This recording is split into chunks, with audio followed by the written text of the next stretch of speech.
ஓம் ஸ்ரீ கணபதே நமக. ஓம் ஸ்ரீ குருவே நமக. ஸ்ரீ சக்கரத்தாழ்வார். இவர் ஸ்ரீமன் நாராயணனின் ஆயுதமாக வணங்கப்படுகிறார். இவர் பெயர்கள் ஸ்ரீ சுதர்சனர், திருச்சக்கரம், ஸ்ரீ சக்கரத்தாழ்வார் என்றும் அழைக்கப்படுகிறார். இவர் 32 கைகளை உடையவராக இருப்பார். ஸ்ரீ சக்கரத்தாழ்வார் சில இடங்களில் 32 கைகளுடன் காட்சியளிக்கிறார். சில இடங்களில் 16 திருக்கரங்களுடன் காட்சியளிக்கிறார். இவர் எப்பொழுதும் தன் கைகளில் ஆயுதங்களை வைத்திருப்பார். அவை என்னவென்று பார்ப்போம். வலக்கை ஆயுதங்கள்: சக்கரம், மால், குந்தம், தண்டம், அங்குசம், சதாமுகாக்கனி, மிஸ்கிரிசம், வேல். இடக்கை ஆயுதங்கள்: பாஞ்சசன்யம், சாரங்கம், பாசம், கலப்பை, வஜ்ராயுதம், கதை, உலக்கை, திரிசூலம் ஆகியவை வைத்திருப்பார். வைணவ திருத்தலங்களில், திருக்கோவில்களில் இவருக்கு தனி சன்னதிகள் காணப்படுகிறார். ஸ்ரீ சக்கரத்தாழ்வாருக்கு வைணவ திருத்தலங்களில் தனி சன்னதிகள் உள்ளன. ஸ்ரீ சக்கரத்தாழ்வாரின் முன்புறம் ஸ்ரீ சக்கரத்தாழ்வாரும், சக்கரத்தின் பின்புறம் ஸ்ரீ யோக நரசிம்மரும் காணப்படுவார்.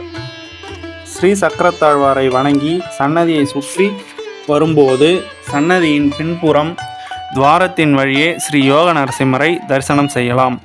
ஸ்ரீ சுதர்சன ஆழ்வாருக்கு மாதம் மாதம் வரும் சித்திரை நட்சத்திரத்து அன்று திருமஞ்சனம், அபிஷேகம், ஆராதனைகள் நடைபெறுகின்றன. இவர் ஆனி மாதம் சித்திரை நட்சத்திரத்தன்று பிறந்தார். இவர் தன் 32 கைகளிலும் ஆயுதங்களை வைத்திருப்பார். இவரை வழிபடுவதால் நமக்கு எல்லாவித துயரங்களிலிருந்தும் விமோசனம் வழங்குவார். துயரத்தை போக்குபவர். கஜேந்திர யானையின் காலை முதலை பிடித்து கொண்டபோது யானை ஆதிமூலமே என்று ஸ்ரீமன் நாராயணனை வணங்கிய போது ஸ்ரீமன் நாராயணன் ஸ்ரீ கருடாழ்வார் உடன் அங்கு வந்து யானையை முதலையிடமிருந்து காப்பதற்காக முதலையை அழிப்பதற்கு ஸ்ரீ சுதர்சன ஆழ்வாரை, ஸ்ரீ சக்கரத்தாழ்வாரை அனுப்பினார். அப்போது ஸ்ரீ சக்கரத்தாழ்வார் முதலையை அழித்து யானையை காப்பாற்றினார். எனவே ஸ்ரீமன் நாராயணனின் பக்தர்களை பிரச்சனைகளில் இருந்து ஸ்ரீ சுதர்சன ஆழ்வார், ஸ்ரீ சக்கரத்தாழ்வார் காப்பார். இவரை எவ்வாறு வணங்குவது? மாதம் மாதம் வரும் சித்திரை நட்சத்திரத்து அன்று வைணவ திருக்கோயில்களுக்கு சென்று இவருக்கு திருமஞ்சனம், அபிஷேகம், ஆராதனைகள் நடைபெறும். அவற்றில் கலந்து கொண்டு வணங்கலாம். திருமஞ்சன, அபிஷேக, ஆராதனை நைவேத்திய பொருட்களை தந்து வழிபடலாம். மஞ்சள், சந்தனம், குங்குமம், சுத்தமான பசும்பால், தயிர், இளநீர், பன்னீர், நல்லெண்ணெய், நெய். நல்லெண்ணெய் சுவாமி திருமேனிக்கும், நெய் திருவிளக்கிற்கும், நைவேத்தியத்திற்கும், அபிஷேகத்திற்கும் தந்து வழிபடலாம். நெய் தீபம் ஏற்றி வழிபடலாம். ஸ்ரீ சுதர்சன ஹோமம் செய்தும் வழிபடலாம். இவரை வணங்குவதற்கான பலன்: தடைகள் நீங்கி வெற்றி பெறவும், பிரச்சனைகளிலிருந்து விடுபடவும், செய்தொழிலை காக்கவும், பயணங்களின் போது காக்கவும், தடைகள் வராமல் இருக்கவும், எவரும் இடையூறு செய்யாமல் இருக்கவும், எந்த பயமும் நீங்கவும், எவ்வித பதட்டமும் நீங்கவும், வண்டி வாகனங்களை பாதுகாக்கவும், வேலையில் பிரச்சனைகள் ஏற்படாமல் இருக்கவும், உயர் அதிகாரிகளிடமிருந்து காக்கவும், பிரச்சனைகள் ஏற்படாமல் இருக்கவும், நிலம், வீடு போன்றவைகளை பாதுகாக்கவும், ஆண்கள் பெண்கள் தங்களை பாதுகாத்து கொள்ளவும், கோர்ட்டு கேஸ் வம்பு வழக்குகளில் இருந்து விடுபடவும், ஏற்படாமல் இருக்கவும், பாதுகாப்பான நிம்மதியான வாழ்க்கைக்கும் இவரை வணங்கலாம். இவரை வணங்குவது சிறப்பு.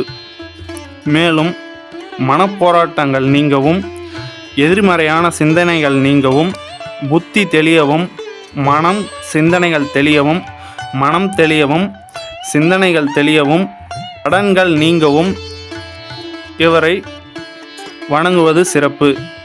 இவருக்கு நாமாவளிகள், போற்றி திருநாமங்கள், ஸ்லோகங்கள், கவசங்கள், 4000 திவ்ய பிரபந்தத்தில் ஆழியழை என்ற பாசுரங்களும் உள்ளன. இவற்றை படிப்பதும் கேட்பதும் பார்ப்பதும் சிறப்பான பலன்களை தரும். இவரை வணங்கும்போது இவரை கண்களை மூடாமல் இவரை நன்றாக பார்த்து தரிசனம் செய்து வணங்க வேண்டும்.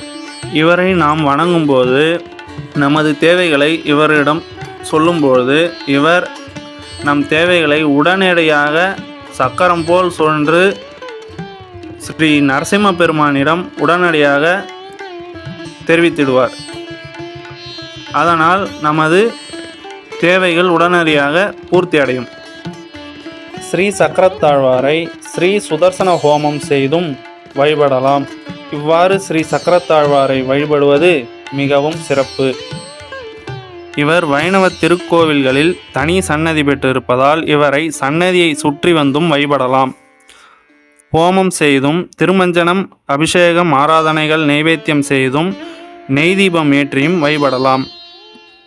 விக்கிரவாண்டி ஸ்ரீ பெருந்தேவி தாயார் ஸ்ரீதேவி ஸ்ரீ பூதேவி சமேத ஸ்ரீ வரதராஜ பெருமாள் கோவிலிலும் திருக்கோவிலிலும் ஸ்ரீ சுதர்சன ஆழ்வார் தனி சன்னதி பெற்று இருக்கிறார். இந்த திருக்கோவிலுக்கு வந்தும் இவரை வழிபடலாம். வரும் ஆங்கிலம் தேதி 27/3/2024 அன்று பங்குனி மாதம் 14ஆம் தேதி புதன்கிழமை சித்திர நட்சத்திரம் உள்ளது. அன்று இவரை வழிபடலாம். அன்று ஸ்ரீ சக்கரத்தாழ்வாரை வழிபடலாம். காலை வேளையில் வணங்குவது உத்தமம். பக்தர்கள் மாதந்தோறும் வரும் சித்திரை நட்சத்திரத்தன்று பெருமாள் கோவிலுக்கு சென்று அங்கு ஸ்ரீ சக்கரத்தாழ்வாரை வணங்குவது மிகவும் சிறப்பு. மேலும் இது போன்ற ஆன்மீக தகவல்களுக்கு நம்ம ஸ்ரீ சுபர்ணன் என்ற இந்த யூடியூப் சேனலை சப்ஸ்கிரைப் பண்ணிங்க, லைக் பண்ணுங்கள், ஷேர் பண்ணுங்கள். உங்கள் நண்பர்களுக்கும் இது பற்றிய அறிவிப்புகளை தெரிவிங்க. நன்றிகள், வணக்கம்.